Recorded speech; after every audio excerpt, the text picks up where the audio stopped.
Ibu Risna adalah ibu rumah tangga yang sudah turun-temurun membuat dangke. Sejak kecil, ia sudah terbiasa merawat sapi, memerah susu, membuat hingga menjual dangke. Namun beberapa waktu lalu, dangke sempat terhambat pemasarannya. Alasan utamanya karena akses desa yang jauh dari keramaian dan kurangnya promosi. Ibu Rasna lalu berinisiatif membantu pemasaran dangke dengan menampung hasil produksi warga dan menjualnya ke kota Nrekang. Juga ke beberapa desa tetangga, bahkan sampai ke Makassar. Dangke memang cukup diminati. Permintaan dangke juga terus meningkat. Baik itu dari penduduk lokal Nrekang, juga dari para pelancong dan pendatang yang singgah saat berwisata. Dangke kini telah menjadi buah tangan sekaligus kuliner khas yang tak bisa dipisahkan dengan Nrekang. Sehingga tak lengkap rasanya jika tak mencicipi dan membeli dangke saat berkunjung ke Nrekang. Ya, namanya seperti Pak.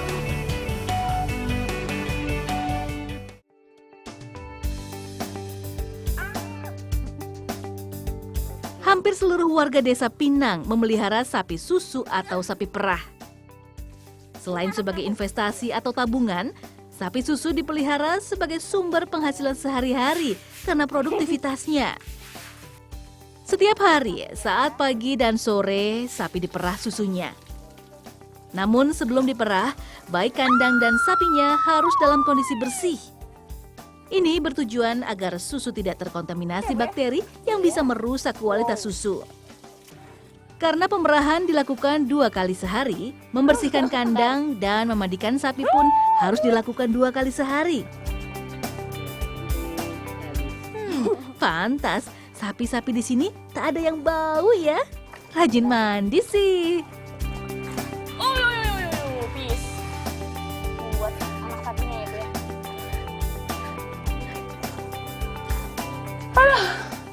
Ternyata merah sapi itu nggak segampang yang aku pikirin. Pertama, itu harus ditekan banget karena ini licin dan amis. Oh, belum lagi kalau dia gerak-gerak. Ternyata memerah susu sapi gampang-gampang susah. Harus memadukan kekuatan dan kelembutan. Tapi begitu menguasai keduanya, susu sapi pun mengalir dengan derasnya.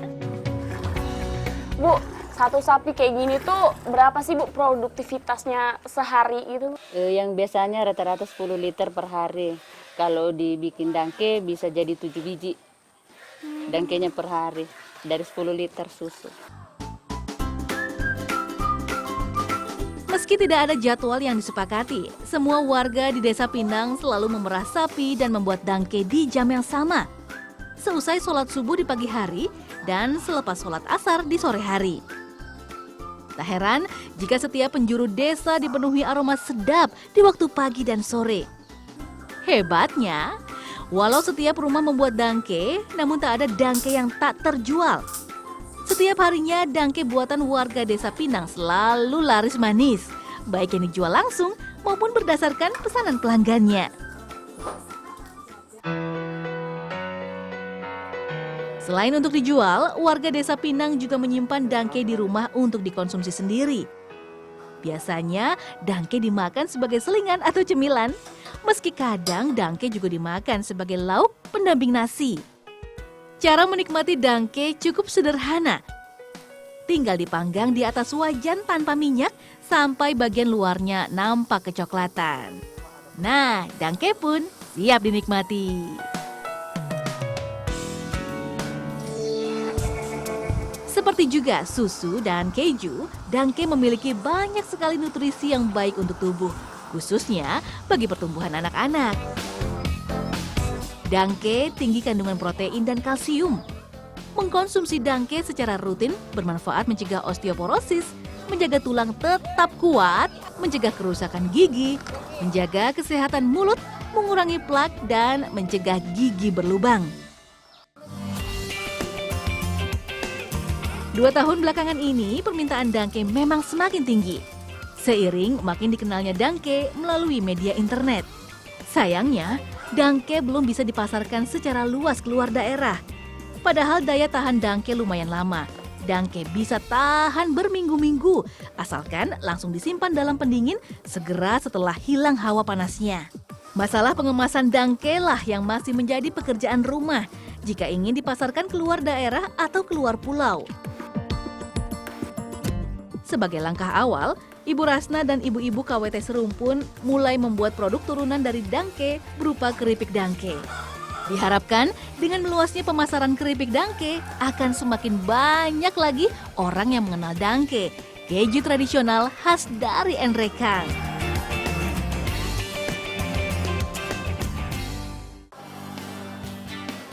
Dalam seminggu, ada 3 kali hari pasar di kota Enrekang. Kesempatan ini tentunya tidak disia-siakan oleh ibu-ibu dari Desa Pinang untuk memasarkan dangke buatan mereka. Dan Ibu Rasna lah yang membawa dangke-dangke ini ke pasar. Ternyata di pasar ini selain Ibu Rasna juga banyak dijual dangke hasil produksi warga Enrekang lainnya. Ibu-ibu, bapak-bapak, dibeli dong dangkenya. Masih seger, asli. Dari susu sapi seger. Harga yang ditawarkan bervariasi antara 18 sampai 20 ribu rupiah. Bagi Ibu Rasna dan warga lain, dangke memang bukan hanya sekedar mata pencaharian, namun lebih dari itu. Lebih luas lagi, dangke adalah bagian dari kekayaan kuliner bangsa yang sudah sepatutnya kita banggakan dan kembangkan. Ibu, dari Ibu membuat dan menjual dangke ini selama ini apa sih Bu yang udah Ibu dapetin? Alhamdulillah Mbak, saya bisa menghidupi sehari-hari Mbak buat anak sekolah, anak kuliah. Di samping itu Mbak, saya juga diundang sama Pak Jokowi gara-gara dangke Mbak untuk pameran Jakarta.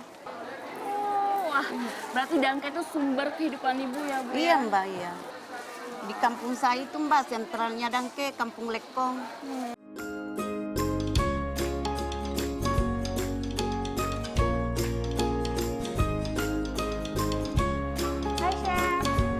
Puas belajar tentang dangke, saya pun bergeser ke kota Makassar untuk mencoba mengolah dangke menjadi hidangan yang lebih lezat dengan bantuan Chef Ramli.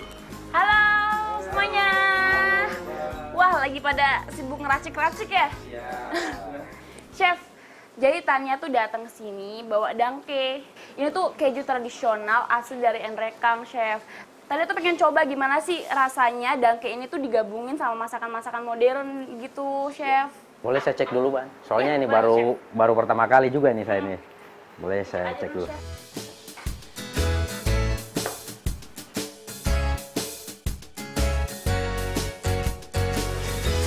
Gimana, Chef, rasanya? Boleh, boleh. Kita gabung dengan Black Burger. Wah, Black Burger? Wah, asik. Ternyata dangke yang saya bawa akan diolah menjadi beberapa menu masakan. Salah satunya burger hitam yang khas. Untuk itu kita perlu memanggang dangkenya dulu, seperti juga daging burgernya.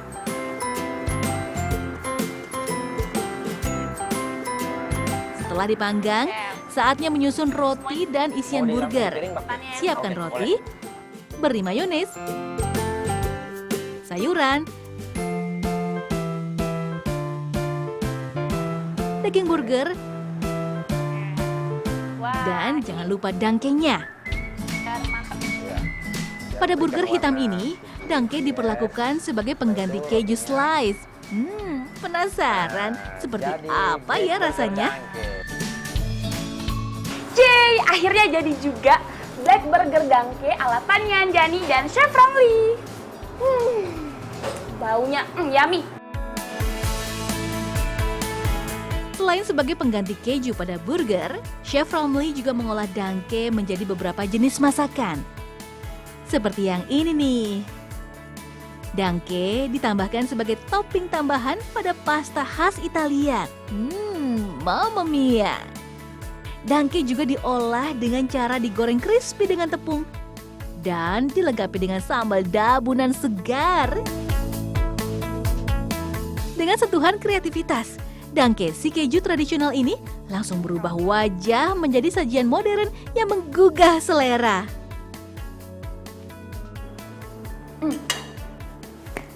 Walaupun dangke ini lahir di pedesaan, tapi layak untuk go internasional. Rasanya enak banget dan pas banget. Nggak kalah sama keju-keju biasa. Gak nyangka, ternyata dangke bisa dikombinasikan dengan berbagai masakan modern, khususnya masakan barat. Bahkan, karena rasa dangke tak seasin keju cheddar, memakan dangke banyak-banyak juga tidak membuat enek. Pokoknya sedap deh. Dangke, keju tradisional asli Indonesia ini seharusnya bisa lebih dikembangkan ya. Sayangnya, belum ada nih yang fokus mengembangkan olahan dangke agar lebih dikenal luas oleh berbagai lapisan masyarakat.